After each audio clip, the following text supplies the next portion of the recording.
Tini America ne say nipa omuade ubuade a ebeboa wo doma hene ekosi aduana hene ene aduana Hemaa papa yi wono so won keka agyanwu wo Berekum honom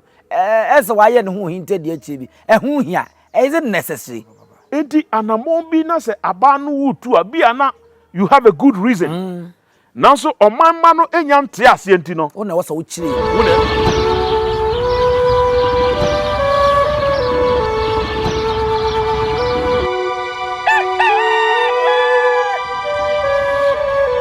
Omanfo mfre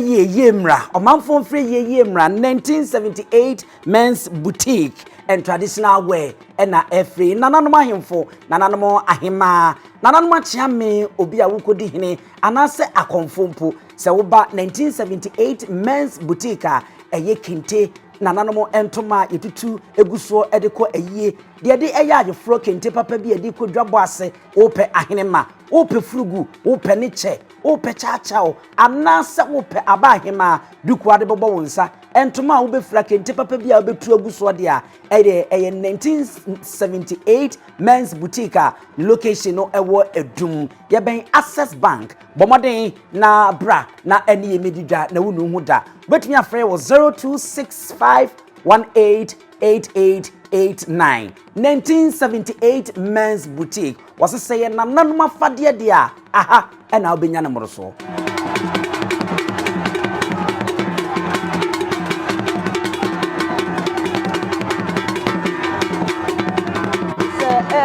but wa na behu say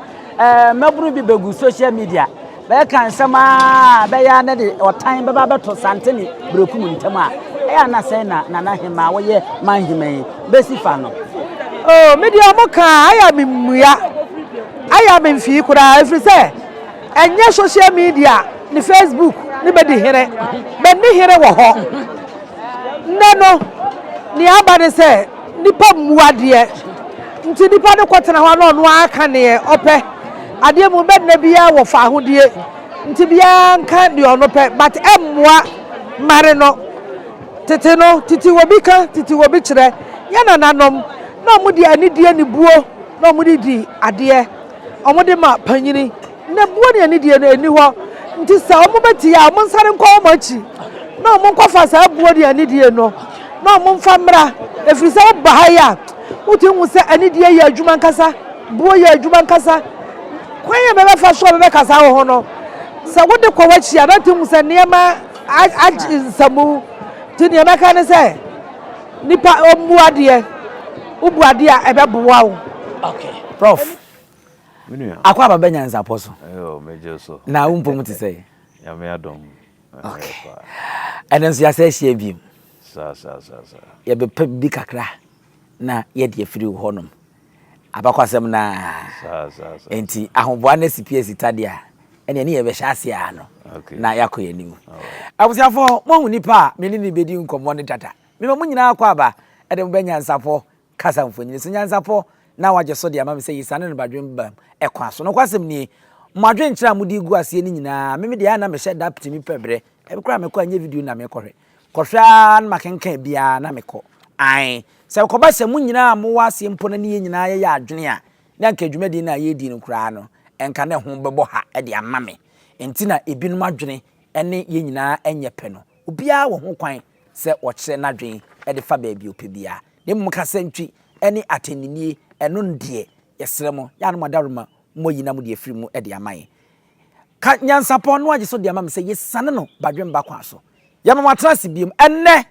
sentia ye ne prof asabehia biem no enkomo ne eyetia wa pe so meko asante no afei wo munya kowie abra bonofo na nkasa meche bono Regional House of Chiefs ama won makwanya ama wo mu dibra na wo mu pese parliamentary anase parliament chief no yamfa ama wo mu no no wo ba na santehene ebo moden na oduedue mu se nipa ne se fata ade ba kwa ya mu nhyɛ nsuni yese nipa ne sesa ne ho ba ya na santehene ade ama ne dabi wono so hwehwɛ ehunu se ampa se dibre na nipa no epe eno no ose fata emremu amamrem amanemu ansana wabɔ ne chidom na nipa ne nye wie a Nese otan bebre okọ na chi a enya asem ketwa ono ane manfo binom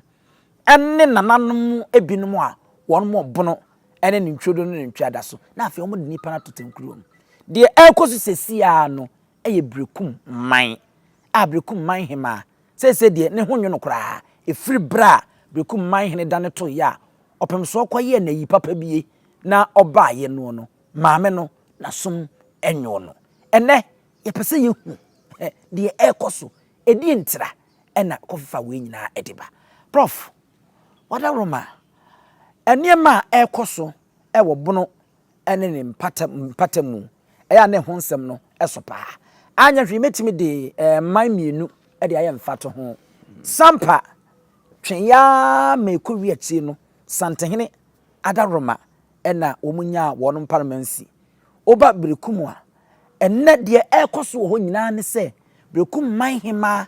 aye ne ho ya asanto a wode de da de to de da enu nti no omfa na santesem eni agro yititu yam se de akokamu ahyemu kena kra ne bra Berekum man ne da ne to ho na ayiyonum okowie se yewura a osagefo osiade agyeman bedu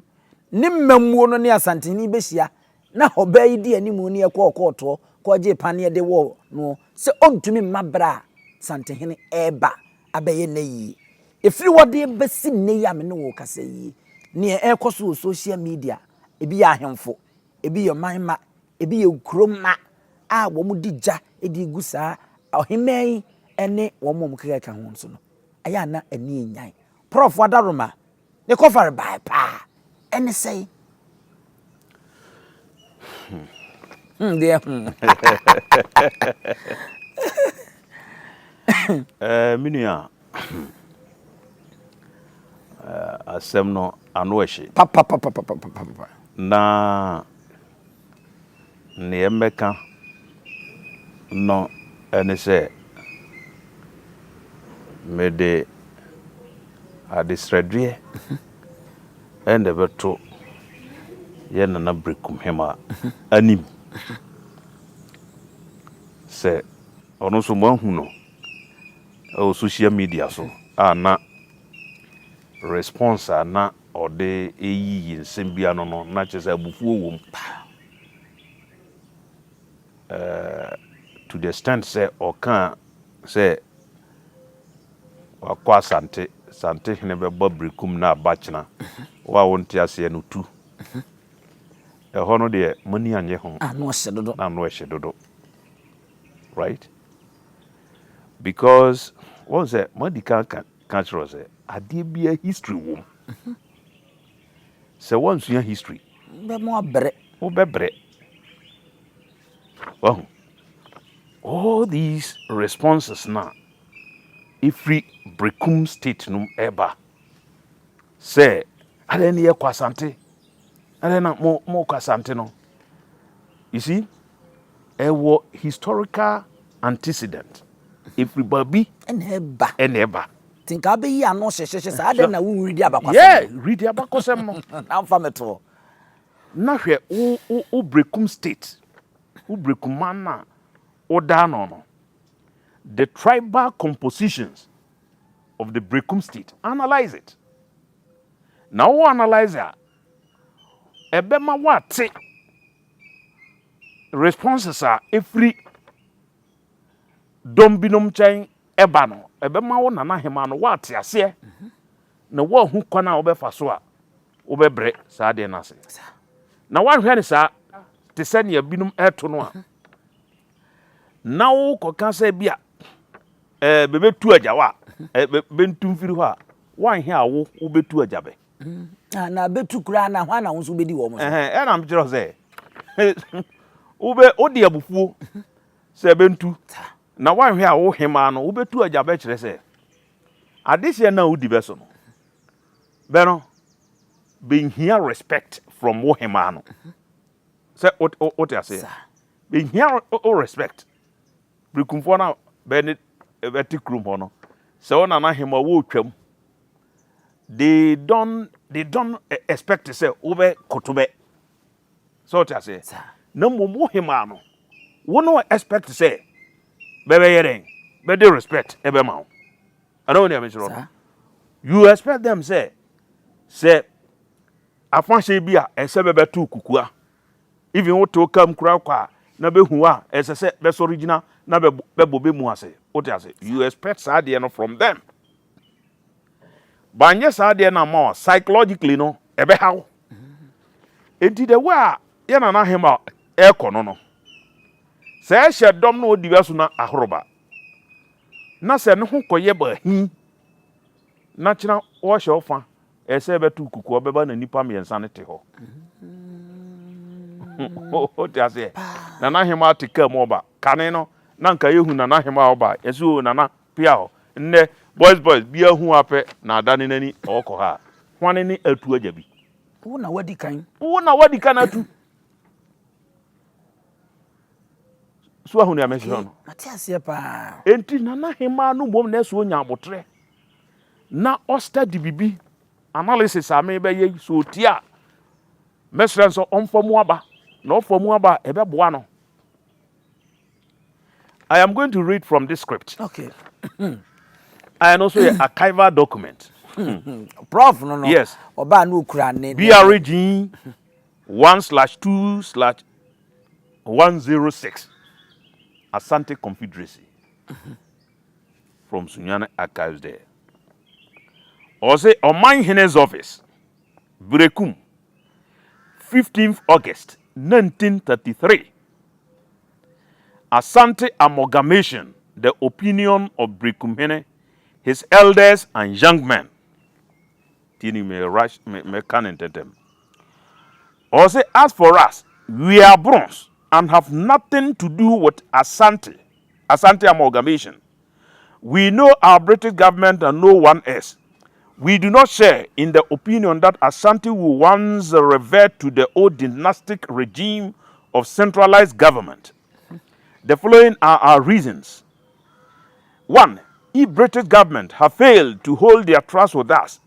then because we are left unprotected, we shall return to serve French AGYEMANG, our former overlord. We will not recognize and will never dream of going to amalgamate with Kumasi. 2. We have ever been loyal to British government,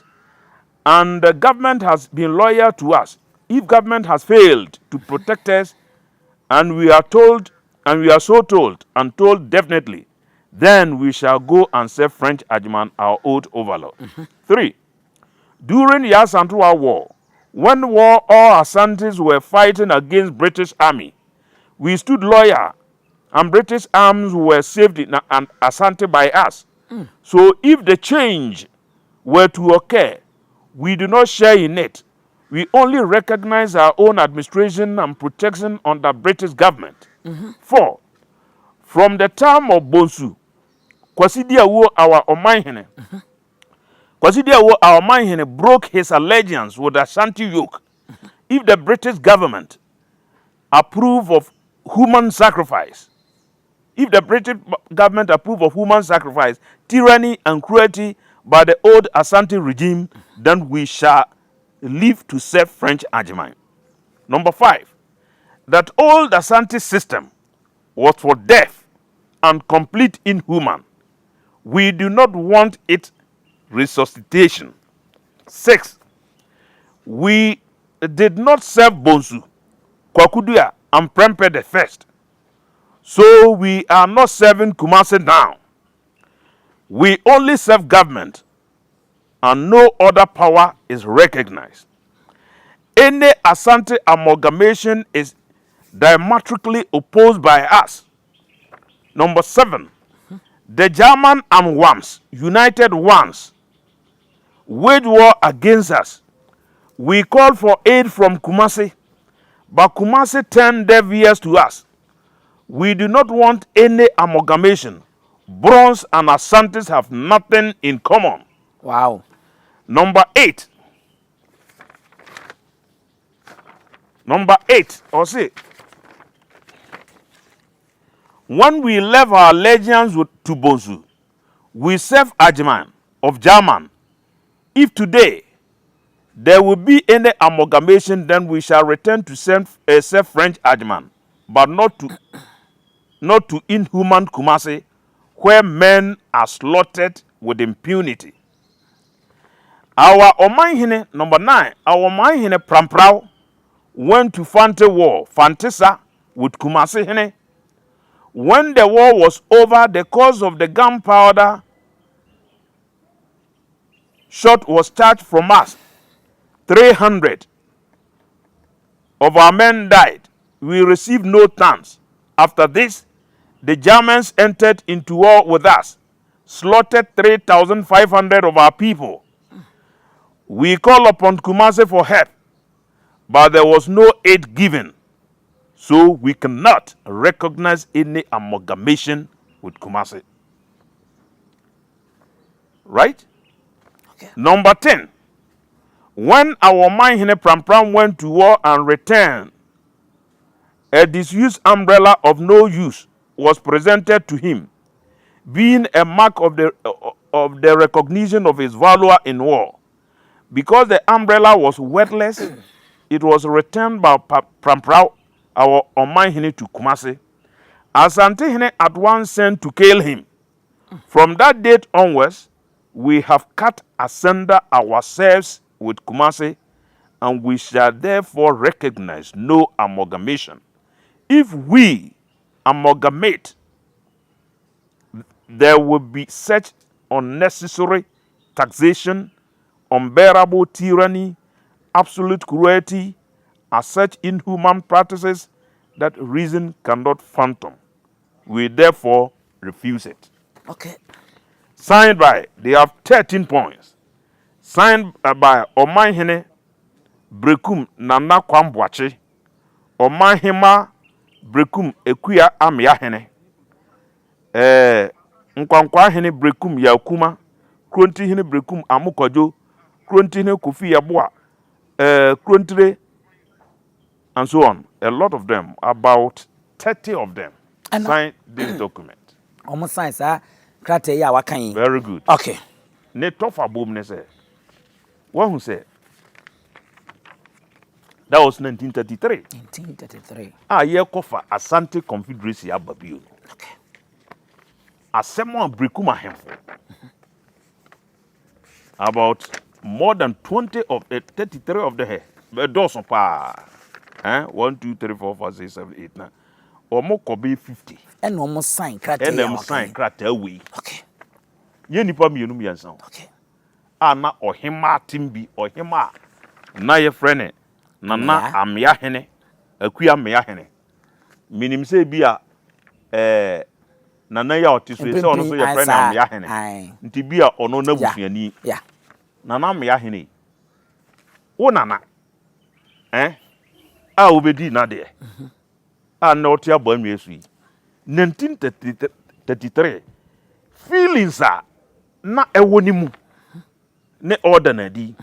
menkwa asante enye nasem 1933 afia na nkono aduasa me wa him for more than 50 esan sa documents right sa him for no a besan sa document he ankobia nifa krontire kwaku kwadwa antipem kwaku amosa kwaku diawuo kwame anini kwame ansu ya ankama ya ntamu kwa brancheme twafo hene ya wanto, a lot of them, there's 50 signed this document. Some for no be signed this document. Number sema be can say Asante ya nkobio na eto ne ya odena mo meje ye German for beto ye yeso ye nipa 3,500 be ku be kwa mo meje ye muso no na mode ye be planter ha say ye sojafo so bra ye hia mo ano mama na musisi ye ye no mo tokwakura atuduro no kura ne ka no ye ne etuaka ena ne amka ye bebre baby ye mare wo kura o se chini ye bi ri no o se chini ye nya papa bi na ye de da o ma se o ma se so be hu wona enka hwe ho no na se sisu bi ma me o se guso a chese historian AGYEMANG o se number 10 when our Omanhene Pramprao went to war and returned a disused umbrella of no use was presented to him, being a mark of recognition of his valor in war. Okay. Because the umbrella was worthless, it was returned by Pramprao, our Omanhene, to Kumasi.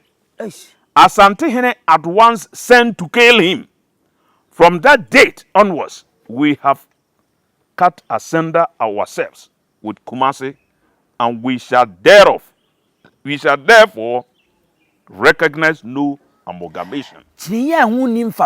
Very good. Entimi nya adwuma sade wo saye adwuma enya papa ena omo de da na se abra wo mo konkon. Very good. E ma omo bufu kura ma omo sa de chinya ne ba kumase ebre santehene efiri wo no omo fo omo adwen se omo ne santi ni tweka dia bra ya bre nyina mo de chinya mu atutu atete na de beda ya se de tinton time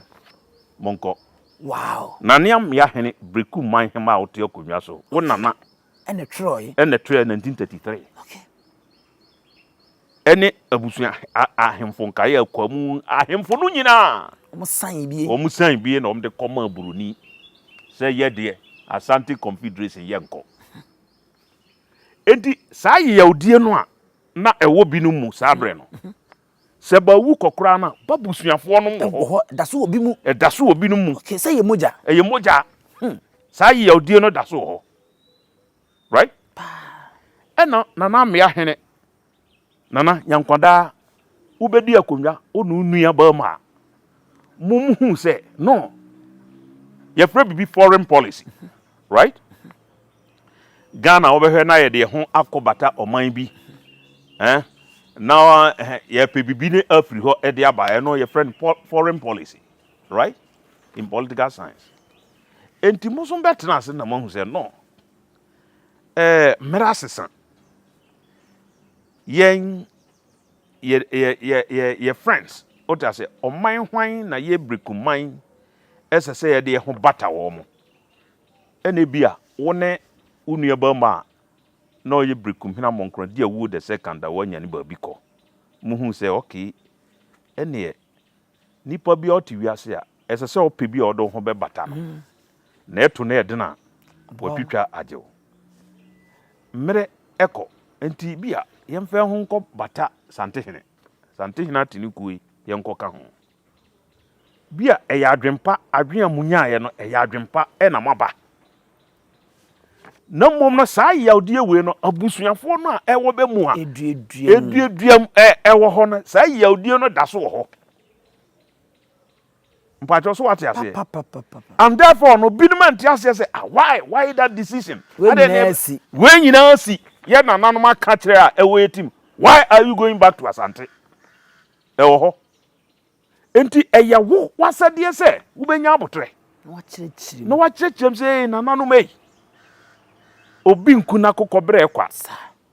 niem huye a enunti make say yenko Asante eni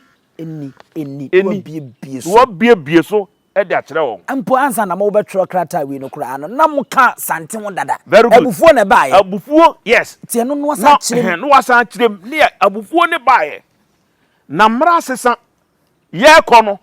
ye de krata we e ko kire Otumfuo se mmiri bi atwam a musisi ye no a ye nananom 1933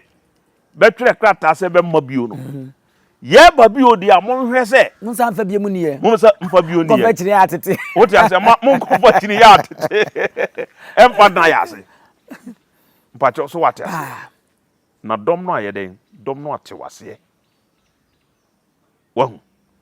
na se wanya ni sa let me tell you areas bia wono mo ye anti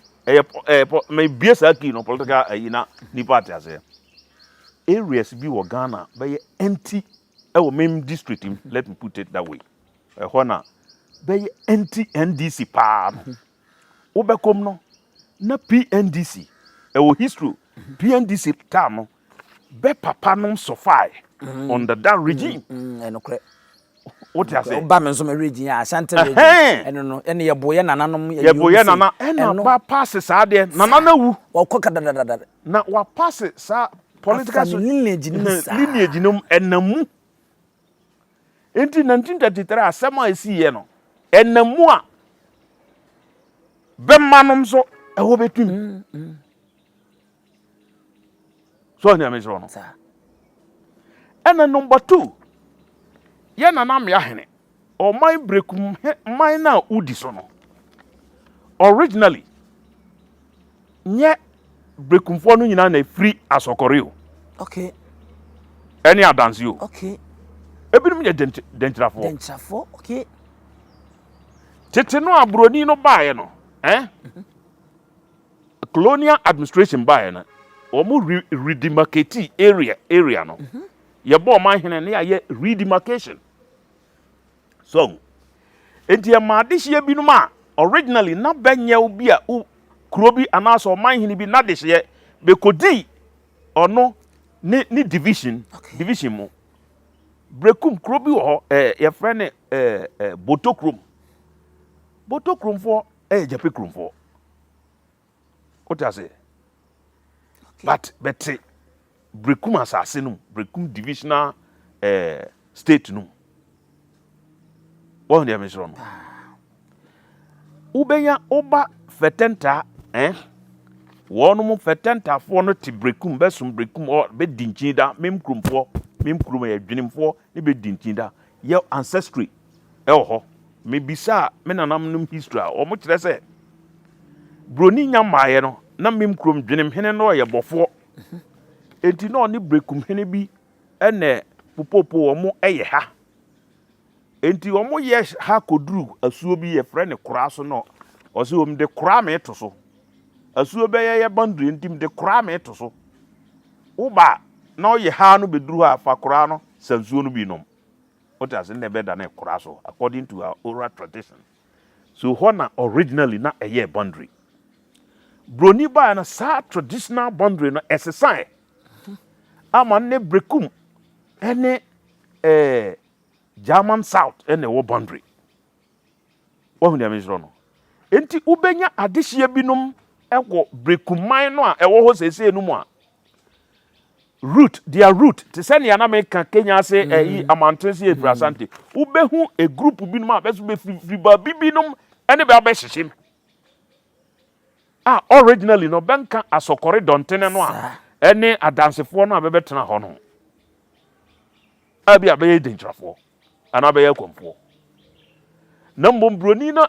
ede beka ho na yeso ene ya betena Berekum hene na sase so de a ene ba bɔ ne man hene de ye nyina ye nkosom no ne besomo sankrofo no nyina wo ho enti ne sankrofo no enye bede ato anse se bebehu se wokɔ asante wo Berekum a kasa bia nkoso all these elements are there traditional state bia no ye historians we know traditional state bia no wunya all your citizens wonom no wo original or natural subjects da bibibi ne ba na babeka ho ne bebo ho so that is Berekum state that is the nature of Berekum state enti se nanam ya hene odinadwen yeso Berekumfo nyina afa ne tra ye nyina ye Berekumfo ya betra Berekum o ye mistake empose mu nyina kra mu ye Berekumfo ye de obi wo adwen very good aye different mu nyina mu ye Berekumfo kra no a wa hu na me sure no besides once my culture say kasa ya ade a etim kanipa mu so hu na me sure wi nipa no free adanse ofiri asokore o ye sojani o ye military Berekum no ye military base and edro kotena ho once soldier fo nso no be basis no eya na soldier fo no no so sa wo hu na me sure no ena batena ho abesi sabre enti no ho na ote no watran konwa no a one wo mo ete ho no ese sentiase bi eye adwuma within that circle na nso ha ufiri ho apɛ wo akrachefo Berekum matena ho be 3 years ye wo group bi ye hot wa ye fra wo Berekum youth for accountability Berekum youth for accountability Berekum former no na ate sa group no enti organized groupings Berekum youth for accountability Berekum ye krobia omo kita lawyers akese pa. Omo lawyers, mo intellectuals, mo businessmen, business people, no me and that tete be groupings ho. What I say? Bogus association. All these organized groups no e wo o mind no. Frebe leaders no mako na address be say yes yeah for because nipa free ho buy ne kasa no asesa enti na sante identity no complete ayira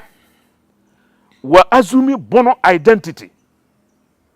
ena besides nso no bono identity aye kasa no a wa azumi na ebe didi niti no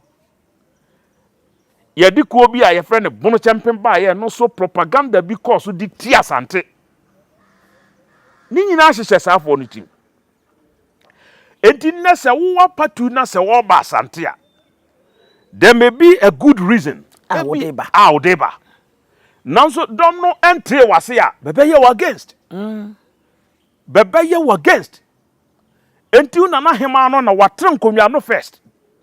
decision a one wo caucus bi ye no wa hu ne measure no wo ma beti ase na besides no kra na konwa no amanson ba ho Berekum konwa na amanson e ba ho enti when opposition from the other side e wo ba bia opposition wo opposition e wo Berekum manum enti se wanye sabe o kafra che oba ani firifo na wanye oba wo abotre so oba jojo ndema no na o de kasa binum anu ehise na eba I say one kasa wo deep my brother, it is going to be very disastrous. One kasa na obebre so you meet groupings na wom no apart from so na ahemfo no achia wie even family no kra on betwe amanso no kra no minim se wo benya individuals bi o ma convince o say ya no mai ni ntima ye kwa santini o oti say mo ye yema ye nyina ye nipa ba ko asem ne bai wo ne amechro no na convince be ma be mewuram na wa crachefo a be wom no so try say be leaders no be frame a meeting or how no afre we Berekum you for accountability momra mo panifo na dia ni mu no makrachefo no ye ne ho na ebuman die ntuma ye kwa asantini o asantini a ye kɔ no nya se nne ye ho okokyere yo na mom rada kra no bibibi ni firi ho ebeba beboa ye mane yo what I say seni Ghana yetim de ye ho kɔbɔ ɔman bi epe bibi firi ho ba no saa bi na ye ne ha no nti ye kɔ asante a nya ne bone so ne ye kɔ no ufiri no a se hairdressers association teachers association abe Berekum forma bankers association abe wo kronum nyina no wo hyehyia be mako nti nchire very good nchire mu na o de beba no be no bebe kwa akoto ne saa nchire mu no rewuro madwem rewuro madwem e de obenya dodo na ba wafa dodo no beba wafa na oman no mu adwode ama wa abuman no nanana amia hene me nana de wa preko apɛ mi bia ki bia mo no sante hene ba ho no madam fu bi wo Berekum ho or ye businessman or ye store or baby also sante hene ba ha no every neko no say ye ko sunwane na sorry Kumase na ye to ade a asante fo no pɛ yasempa what I say because no matter how the situation is ye bono business is a whole nyina ye Kumase ene ye fa ye ne ba ade ba ye ntwamu nkonkna da no odi ni dwa no wona ne hena ye sante ye so bani agro eno ne friend foreign policy wona ne nya fine oba on sere nkyerɛ nti okro betim de no ye explanation say wahu amase se adwadifo ona ye ka adwadifo no kro ho se Kumase na okofa bibia obehu se ni nua de ni nyina ya anom e advantage no bia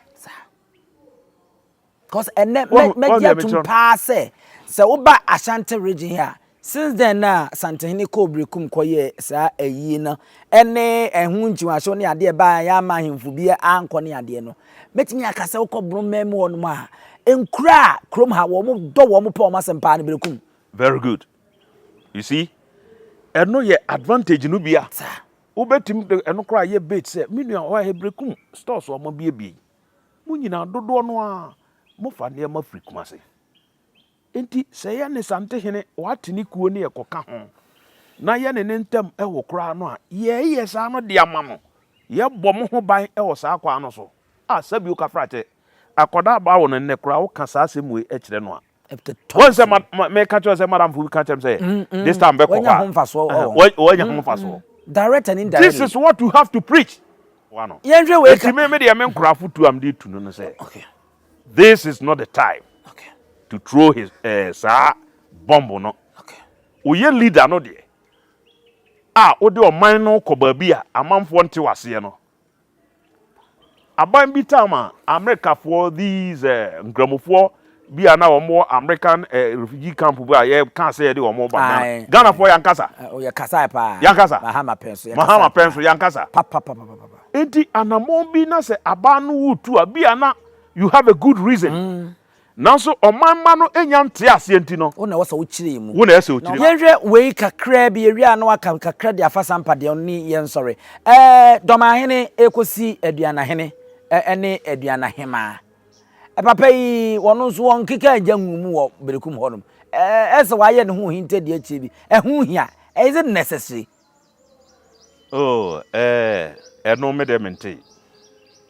Okay. Mente. Social media ya so bi ne yatete se okosi na say bloggers yi de bi no aduanahene ene aduanahema wo Berekum bloggers yi ba be de ente se ho de yi ofre bi to send am te so a me church ne mbom with evidence obi some question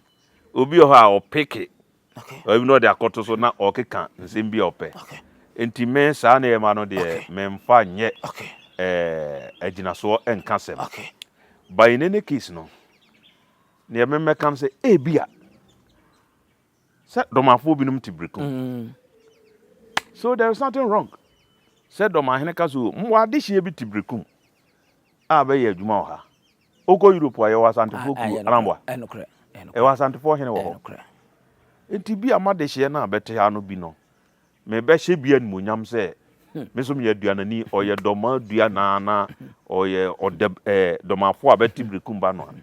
that one there's nothing wrong with it timing ninti na me bisa sa se de ekoso se honwi na se eye no kra mpa se okutu sa na mo na se enye takra wejim you see obi na kanasem ababa we ye hwe ni social media okay yinim ba bi ofiri bi kura na oboa o de ase o de hye ye na Hemaa ame ahene o de hye wa horoba o de se nipa de wa hu nipa person ye unpopular politician on the abotre no o person ye unpopular what do you do to say footballer in the park so who say or you threat to your team no no who says was sawa akoma bi oni abotre wo sheda bo say obedi yellow card and a red card wo free na mo ho ato bia ba say nana me ahene ye kan ba ko obeka mi no ye obeba beka ntiamfa wi nko bom no de bom na wa be kasa no wa san craft foforo no de bom no wa kasa wo be kasa no wa ye unpopular sa won nkrofo hu abaye clip ya mama ehwe hwani nim no bi kura oti Europe babi o te ase na wa sheda atro sa de na tum nti wo bete no wa be responde na foforo so atro e de atum wo be keka sa ebe wi ase no Hemaa obasuma ye hu social media ye say ai o ne no hwana achieve no yem o achieve no yem okay eti na o kan de me no